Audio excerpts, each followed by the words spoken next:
I'm Jay Gelich from C2ES, the Center for Climate and Energy Solutions.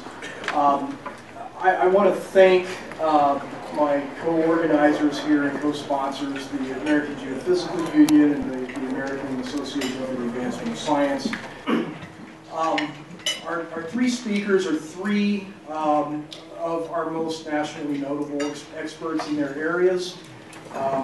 They are Michael Oppenheimer from Princeton University, Frank Nutter from the Reinsurance Association of America, and John Nielsen-Gammon from Texas A&M University, and also is the state climatologist of Texas. So I'm going to speak with you mostly about the report, which has a, well, go back a slide. The title of the report is so long that no one ever says it. It's down here. It's just called the Special Report on Climate Extremes and Disasters, or SREX for short. And it was a cooperative effort of a kind that the Intergovernmental Panel on Climate Change had never tried before. For those of you who don't know, the Intergovernmental Panel on Climate Change is an organization of governments, including the U.S. government, which operates under UN auspices and entrains the expertise of scientists, natural scientists, social scientists, and other experts from around the world to assess the problem of climate change periodically, usually producing comprehensive assessments on us every 6 years, and in between special reports like this one on particular aspects of the climate problem. The last comprehensive assessment came out in 2007. The next one is planned for 2014. I'm involved in that one, too. The point of this report was, let's have the next slide. The rationale for the report was that losses from climate-related disasters, climate and weather, and the distinction between the two in this context is very difficult to make, so I won't bother. The monetized losses, stuff you can count in dollars, not in this case lives lost, have been increasing. And in some parts of the world, they've been increasing faster than the GDP of that area is increasing. So something has gone wrong, or maybe has already been wrong for some time. At the same time, we know that the climate is changing. And some of the ways the climate is changing affect the frequency of the kinds of events which cause disasters, like heat waves, heavy rainstorms, which are linked to flooding, and perhaps hurricanes and other tropical storms. And there are a number of other impacts also which are being affected by climate change, and I'll show you the list of those later. And number three, the communities that are supposed to watch these two issues, the disaster risk management community, which is a bunch of very dedicated people who spend their lives advising governments on how to reduce the risks of disaster, how to think in advance about that you lie in a floodplain that's affected by rainstorms, how you might be affected, for instance, by hurricanes, how you should prepare for all that to protect people, to protect infrastructure. That community is quite distinct from the climate change adaptation community, which are the scientists and other experts who worry about getting us prepared for a changing climate, which we're already living in. And this problem overlaps intellectually both those sets of concerns, because extreme events are changing, and because changes in extreme events are likely to bring disasters, more disasters in some respects, so that these two communities had to get together, analyze the problem together, and make some suggestions to policymakers about things they ought to consider. And that was the point of this report. So the essential merging of two communities that had not spoken much together previously was itself a big deal and will yield benefits down the line. But in addition to that, these specific findings of the report are quite interesting, at least to me. Let's see the next slide. In other words, to put it bluntly, we're doing a lousy job as of today in keeping up with disasters.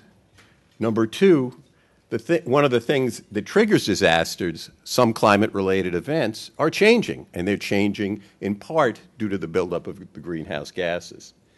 And so number three, experience dictates that we really must do a much better job in the future, if at all possible, because the climate is changing. It's changing in ways that are pushing the risk up, but yet is rather uncertain. We have to somehow bring our resources together to figure out how we're going to protect ourselves better in this changing climate, given that we haven't done a very good job historically. Let's see the next slide. I'm going to talk about really four distinct contexts as I go along. One is the weather and climate events, like tropical storms, like heat waves, which are triggers for disaster. But they are not the full cause of disaster. In order to tease out the real causes of disaster and therefore fully understand the disaster risk, you have to understand the concept of exposure. A hurricane which plows up the middle of the Atlantic, curves around from the coast of North Africa, where these things are often generated, and then spins up towards North America, but makes a right turn on the map and doesn't bother to hit Bermuda, isn't putting much at risk unless an unfortunate ship has to gets in the way of the storm. So what really is the crux of the issue is when one of these weather or climate events are a trigger for a bad outcome because some human settlement, human population, or infrastructure is exposed. So exposure is a key concept here. Then there's a concept of vulnerability. You can be exposed to a bad event, but if you're prepared, if you've thought about it in advance, if you have, in some cases, the wealth and the foresight, and those are separate things, to protect yourself from these events. And I'll give you some examples of how even the worst possible imaginable event can be essentially reduced to something with relatively little significance. I'll get to that a little later. That concept of the susceptibility to damage when you're exposed is called vulnerability. So disasters don't happen because hurricanes hit. They don't happen because of heat waves. They happen because heat waves, hurricanes, and other physical events trigger disasters because they're landing themselves in situations where there's exposure and vulnerability. And it's very important to understand those three concepts. We can affect, we think, to some extent, the frequency or the risk of future weather and climate events by reducing the emissions of the greenhouse gases. These other two aspects which contribute to disaster risk, we can affect through various activities, some done at the individual level, some done at the community level, some done at the national level, some done at the international level, which involve considerable amounts of forethought and planning. Next slide. So this is a physical event. I don't have to go into detail. That's the one everybody uses. This is Hurricane Katrina, a good object lesson for the United States in exposure, vulnerability, and what happens when you combine them with a bad triggering event. Let's see the next slide. Exposure, this is my best example. I work in New Jersey at Princeton University. This is Atlantic City. This is possibly one of the stupidest examples you could present of exposure. You know, billions of dollars worth of infrastructure with, I don't know if anybody thought about it. I really don't, and I don't want to go into it. The picture is what it is. You put things in harm's way, including people. Next slide.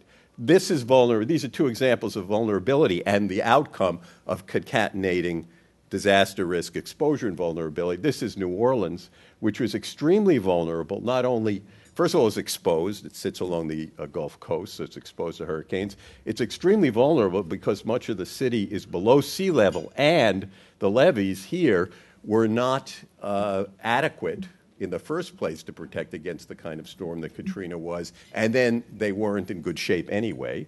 And so the result in the lower Ninth Ward was this. That's the outcome. Or an example from the developing world where slums are sometimes built up as a favela in Brazil, I think, built up on a cliff, and then a tense rain, a flooding event comes along and just wipes out the side of the mountain, wipes out the houses. So these are perfect examples of exposure and vulnerability interacting with a physical event. Next slide.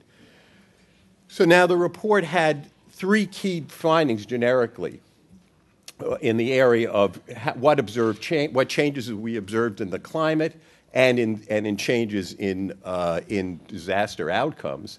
And what's been our experience with climate-related risk historically. Then the discussion of what changes and extremes we expect in the future, and then some, to my mind, the most interesting part of the report is some success stories. We don't have to just stand there and take it. There are things that have been done historically. There are things that can be done better to save lives, save money. And that was what the bottom line of the report is, even in the face of the need to also reduce the emissions of greenhouse gases. Let's see the next slide. So this is my compilation of what the report says. The report doesn't actually include this table. But these entries, I think, faithfully reflect the outcomes listed in the table. This is a particular physical change you might think about, and I'll just walk you through a couple of these. More extremes of warm and fewer extremes of cold. This is basically hot days or heat waves. It's very likely that this has already occurred. And it's virtually certain, and IPCC almost never uses a term like that, virtually certain we're going to get more of it in the future, that there's going to be a future trend.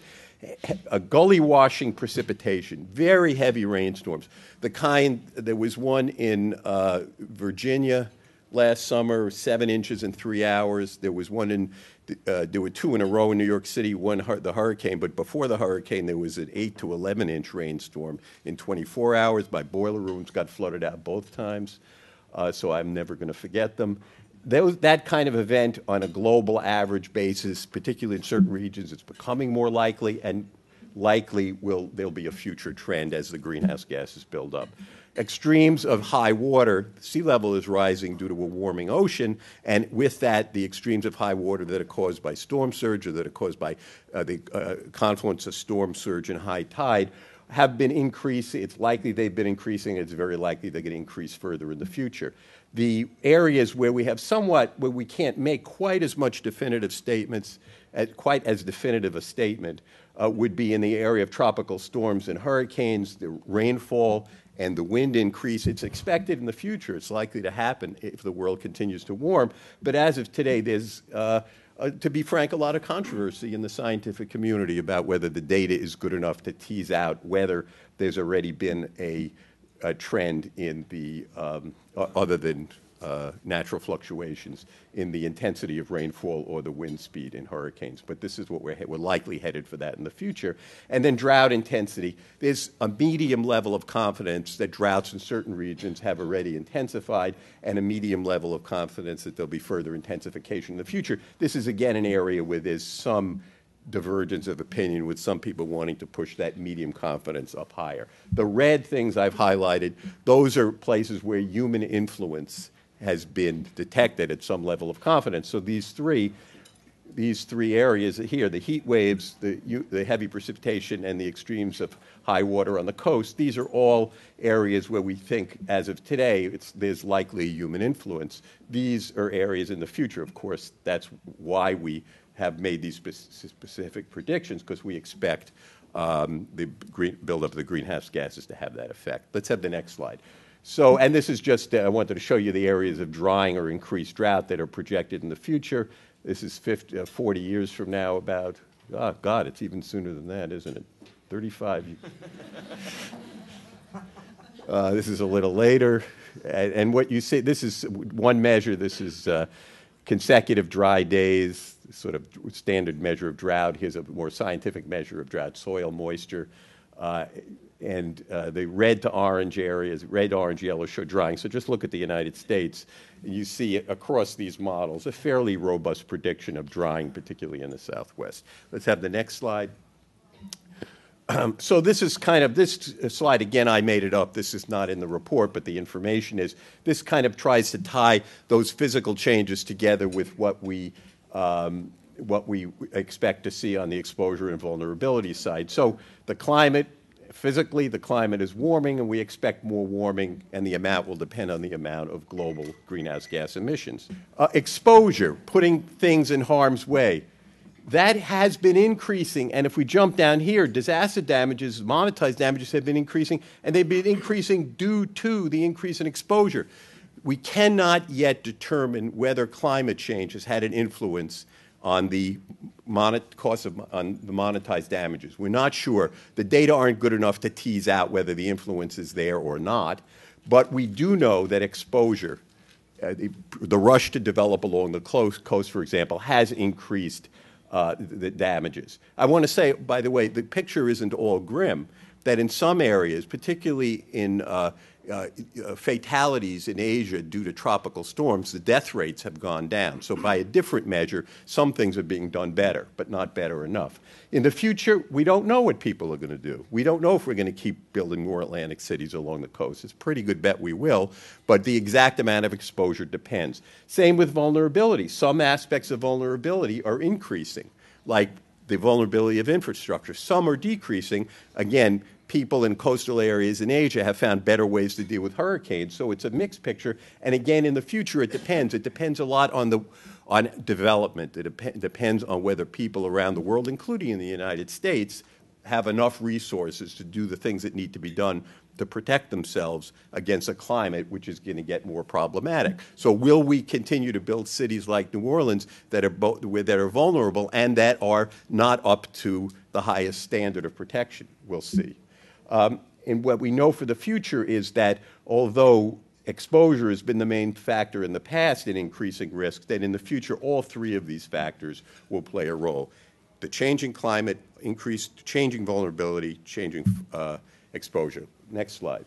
So generically, I want to mention in closing two examples of successes so you don't walk away with the idea that we're going to just, this is going to kill, we won't even be here in 10 years because of climate change or something like that. There are things that have been done, and we ought to be doing these things better. In Europe in 2003, a heat wave struck, which killed, directly and indirectly, was responsible for the death of, it's estimated, between 25 and 70,000 people. That's huge. It's, 10 to 100 times more than ever died in a heat wave in the United States in recent times anyway. No one expected it. No one understood that that could happen. But since it did happen, the governments got their act together better. And when a similar, although smaller, geographically smaller heat wave hit in France, a similar area of France, which was really devastated by the 2003 heat wave, in 2006, the death rates were 10 to 100 times lower. They were lower because the governments got together. They thought, the communities, they thought about developing air conditioning shelters, warning systems, identifying old people who can't move and getting them into the cooler places, going to make sure people have water, et cetera, et cetera. Simple, cheap things that were done and that hadn't been thought of previously. The second good example is Bangladesh. It's, as you probably know, it's all at sea level. It's on the northern part of the Bay of Bengal. It's hit by tropical cyclones all the time. In 1970, one killed so many people they haven't even really settled on a death count, but it's around 1 million. When the same size cyclones hit now, the death count's still sad, but only in the thousands. Why?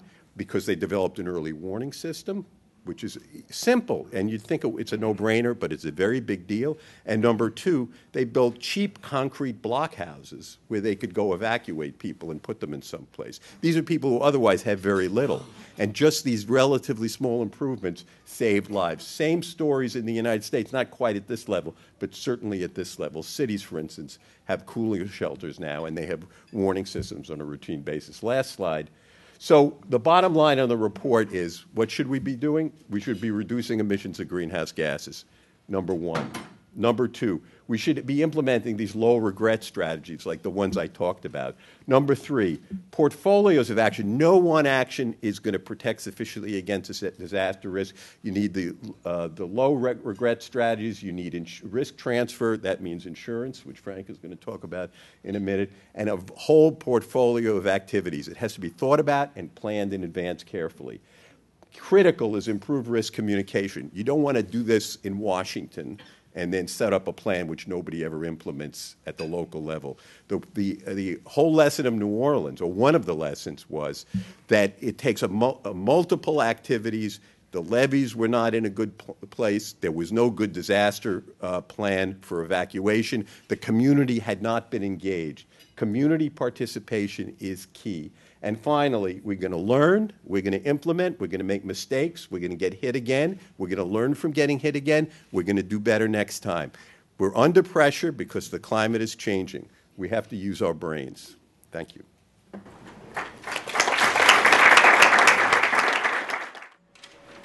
As a state climatologist, my main responsibilities within Texas are to help citizens, government, private industry make the best possible use of climate information. So we do a lot of climate monitoring and climate reporting and help interpret what the science says about the future of climate. Next slide. So I'm not going to have broad policy recommendations, but I hope to give you some ideas about how to think about extreme climate events in the particular context of where they occur and what their impacts are. Of course, as you know, we're experiencing an extreme drought in Texas. This shows the precipitation over the first 12 months of the drought. In the blue columns is the amount observed in each of those regions of the state. The red column shows the previous record for 12 months. And green is not the record highest amount, but it's actually the expected normal amount of rainfall. So we're actually running about 40% of normal. There's a couple stations out in West Texas that so far this year have not yet received an inch of rain. We have our fingers crossed for the storm system going through this weekend, but otherwise they're still pretty high and dry. Next, please.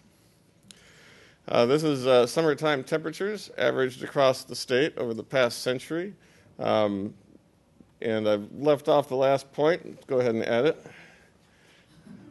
It was kind of warm this summer. We're 2.5 degrees above the previous record. We just came in slightly cooler than Oklahoma for the national record for hottest summer. And we're about as far above the previous record as the previous record is above normal. Next.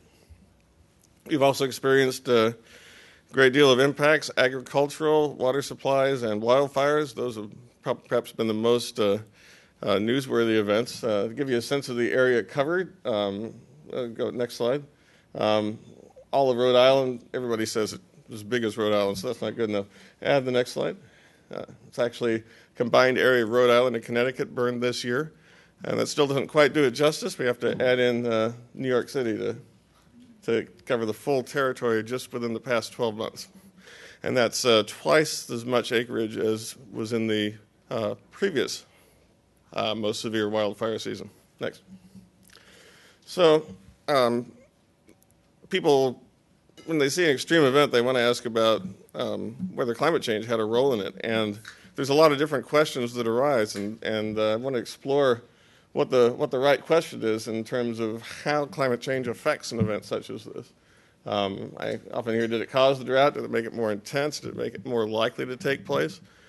And to some extent, those questions ignore the possibility that climate change can make some extreme events less likely, and that their impact globally is not necessarily the same as the impact in particular places at particular times.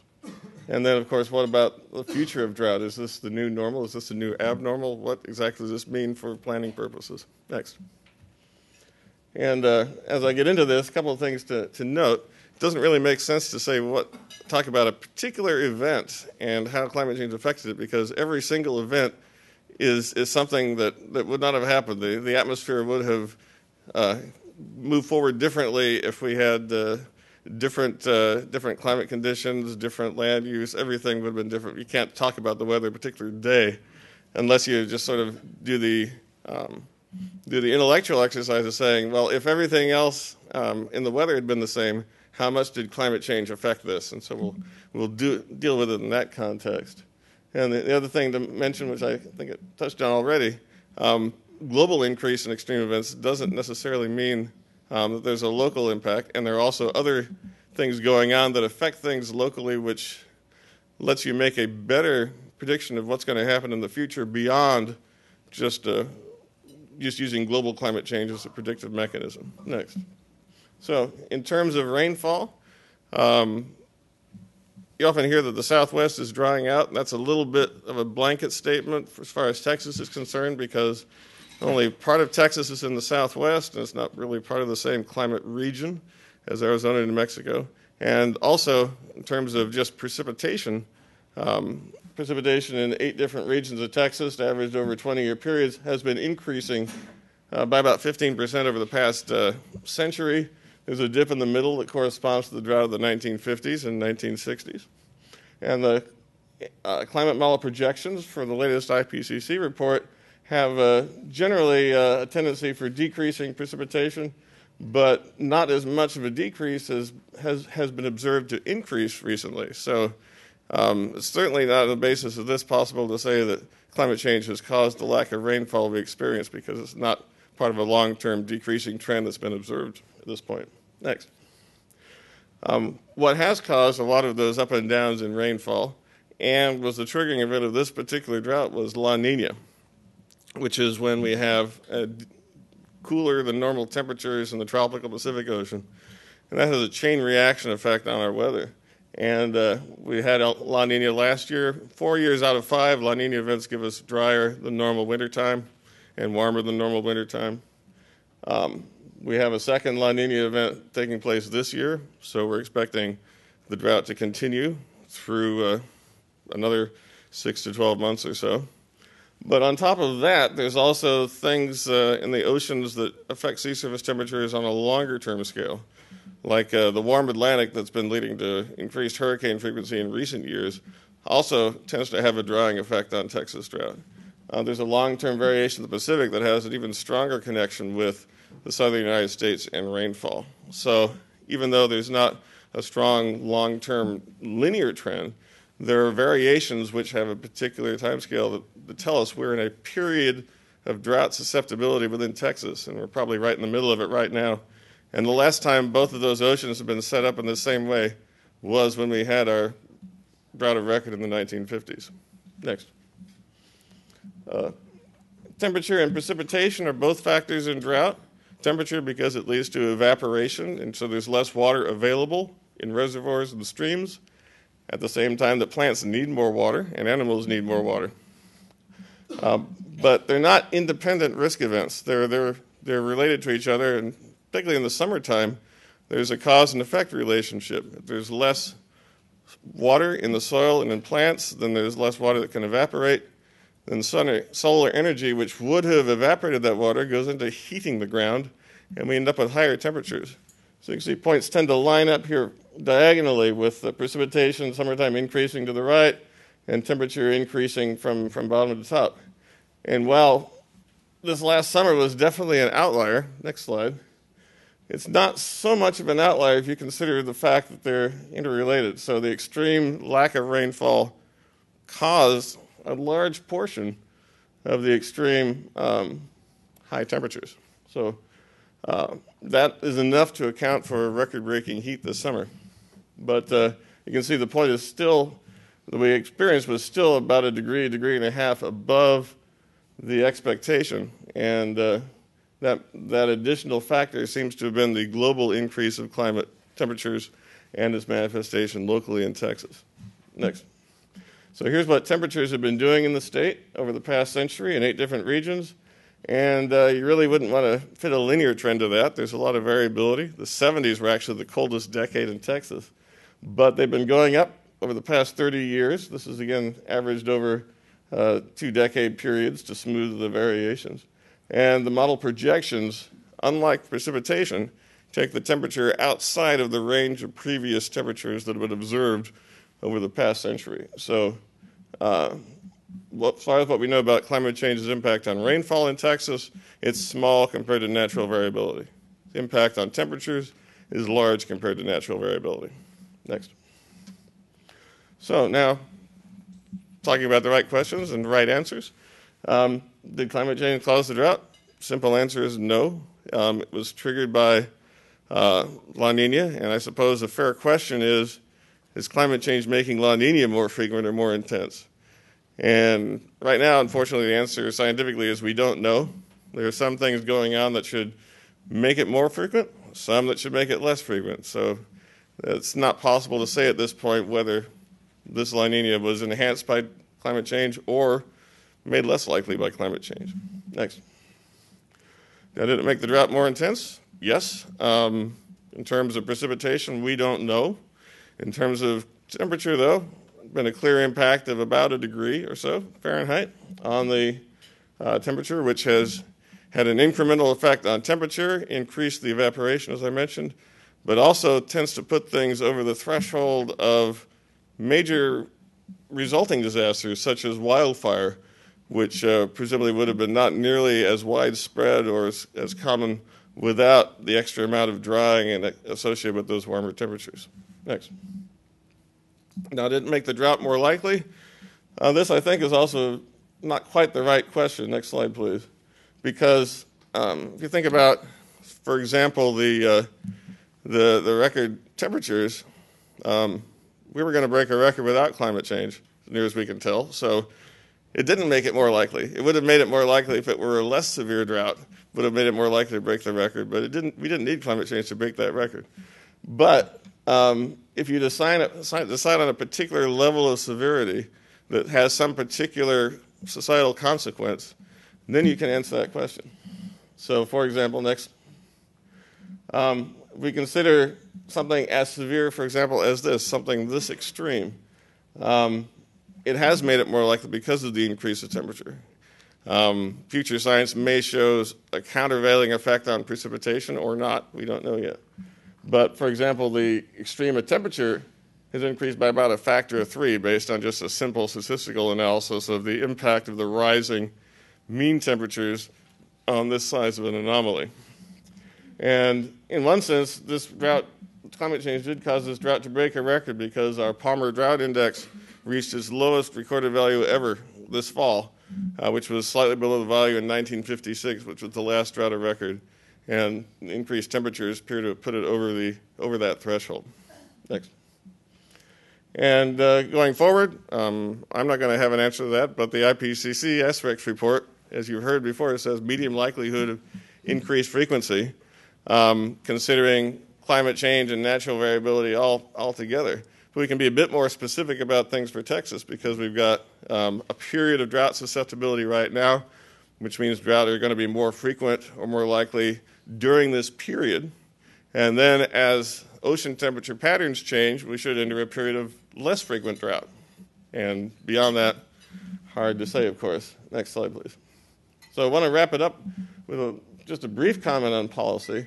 There's a difficulty in making connection between climate change and policy because the changes in extreme events and their impacts vary so much from place to place and event to event.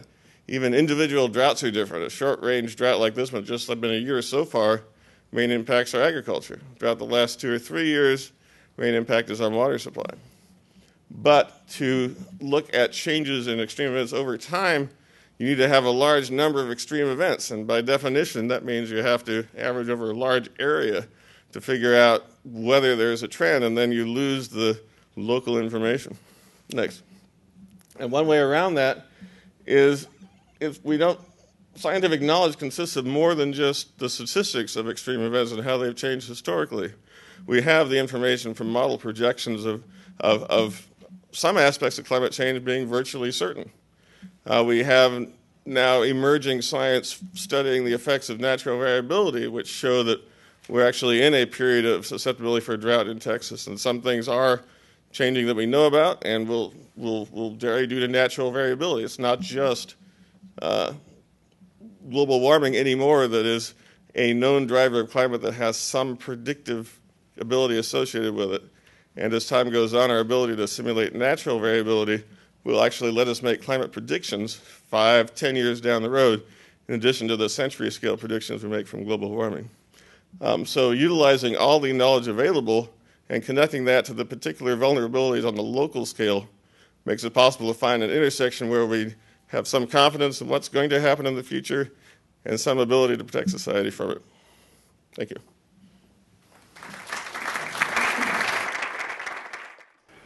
One of the things I like to start with, actually, and move to the next slide, if you would, is something that's prepared every year at this International Economic Forum. It's often called the Davos Forum. It's really a business leaders forum that's held. It's really nothing about insurance other than there be some insurance executives there.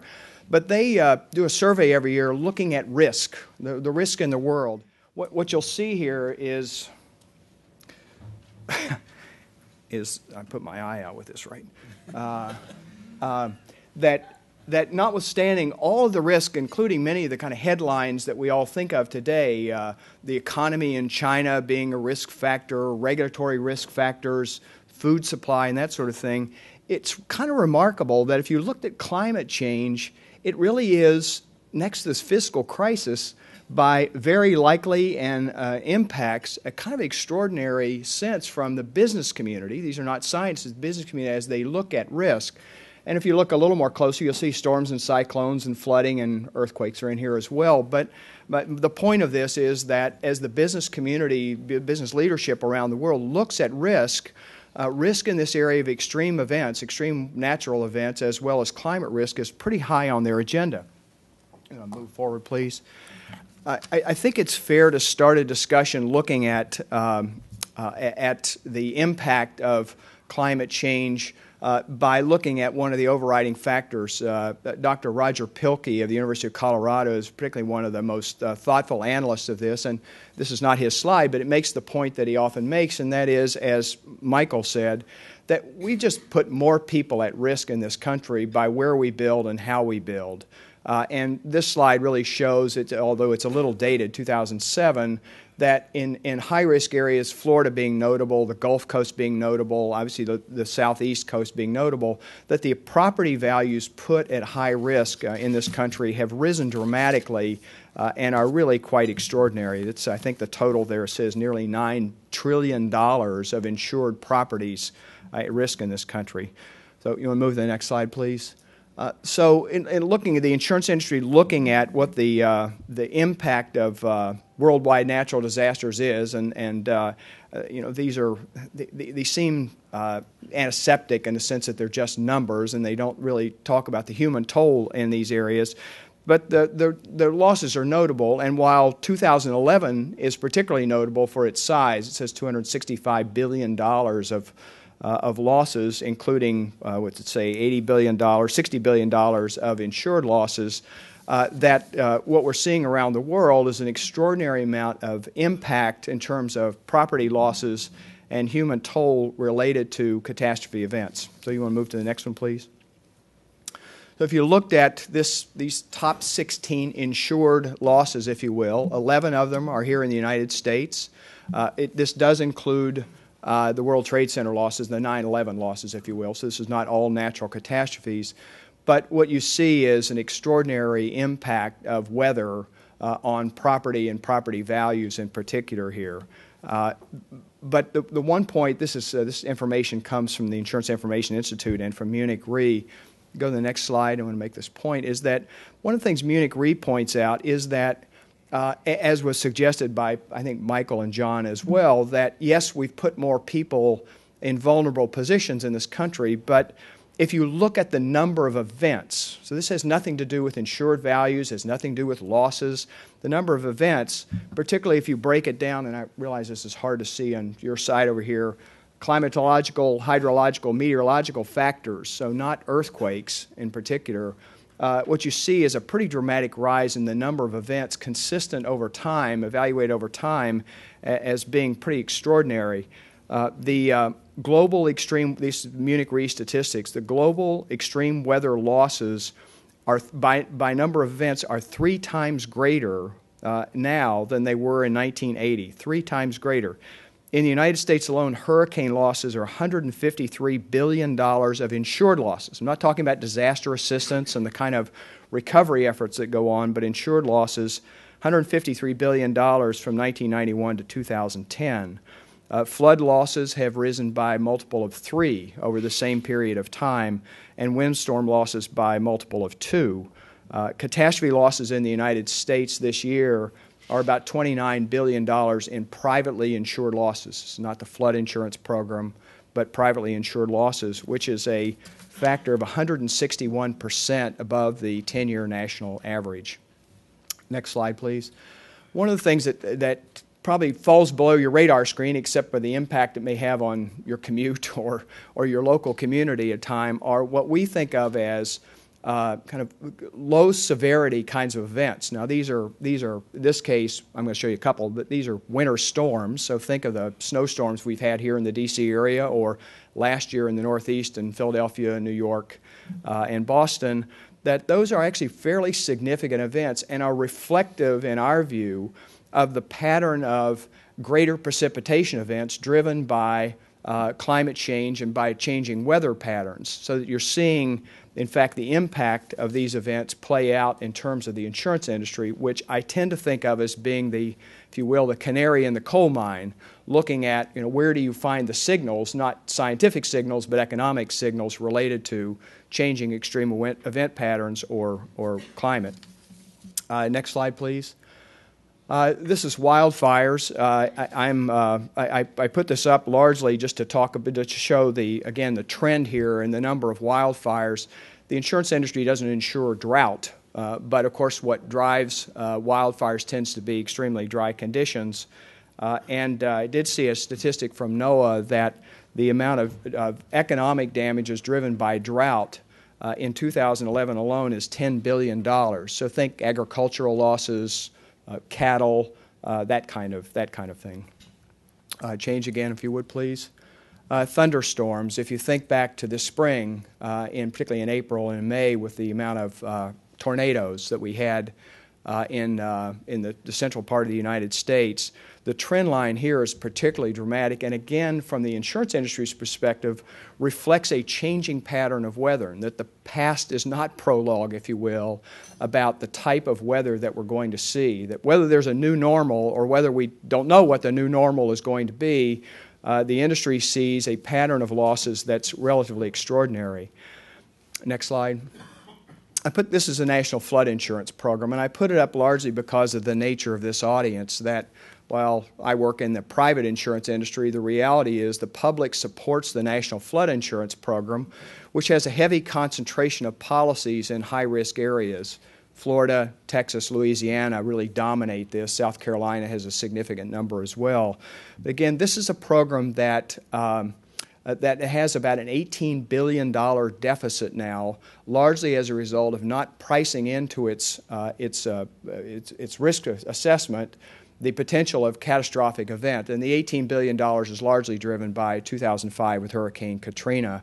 The House has passed a reauthorization bill for the flood insurance program with several reforms, and I'm going to touch on a couple that we think are important. And the Senate Banking Committee has passed a very similar piece of legislation, but it appears that it's kind of caught up in the politics around a lot of legislation, and it will be extended as part of the continuing resolution into May of next year. I'm going to flip forward, please. I want to mention the crop insurance program. Again, another program where climate risk, not unlike the flood program, is really not factored into these programs if you look at the pricing in the programs, but should be. So from our perspective, while it's difficult to look forward and assess risk and price risk, the reality is the historical patterns of losses and pricing in the crop program and the flood program really don't reflect a forward-looking perspective on risk assessment. Next slide. These are two, and flip it forward a couple, I'll get all this in. I wanted to just focus on two companies just very, very briefly about, well, how does the insurance industry then deal with climate risk and a changing weather pattern? And in this case, this is Munich Re Insurance. They're a major reinsurer of insurance companies here in the United States.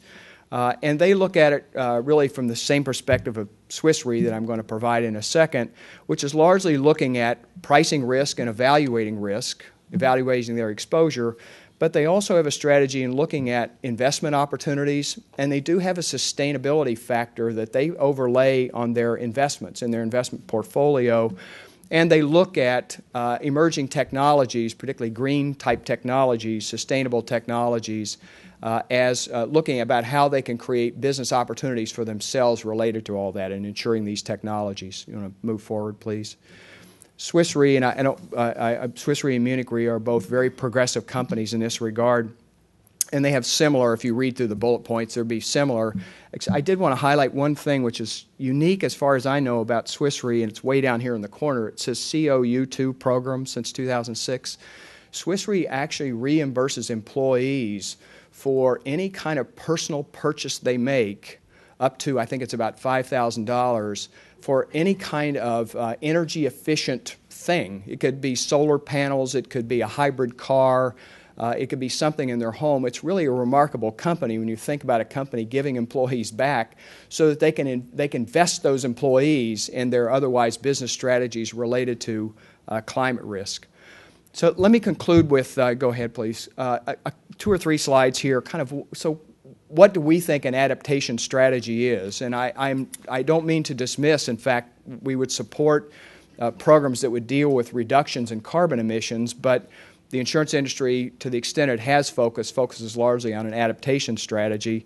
And the strategy would fall along the following principles, and I'm not going to read down through these, but one would be to build homes and structures safer with a very strongly driven natural catastrophe orientation. That would include building codes, where the building codes really ought to take into consideration the catastrophe risk, not just structural integrity of the buildings. That insurance should not be subsidized, that people should pay a premium based upon the risk that they take and shouldn't be subsidized by other parts of this. That there is a global community, including our community, that wants to underwrite catastrophe risk, and therefore, even in the United States, that we benefit from a global capital structure that supports catastrophe exposure. That both public and private programs should reflect risk, and to the extent that there are people living in harm's way for whom the pricing of their insurance policies would be difficult for them to pay because of the increases that might be associated, that there ought to be programs that provide assistance to those people, but they ought to be transparent, that people in their insurance premium shouldn't be subsidizing those people. We ought to have programs that provide people with assistance in that regard. So move it forward, please. So a couple of specific things, and most of these have been highlighted in those principles, and that is that insurance rates should be risk-based, public and private programs. The National Flood Insurance Program and the Federal Crop Insurance Program should take into consideration climate risk.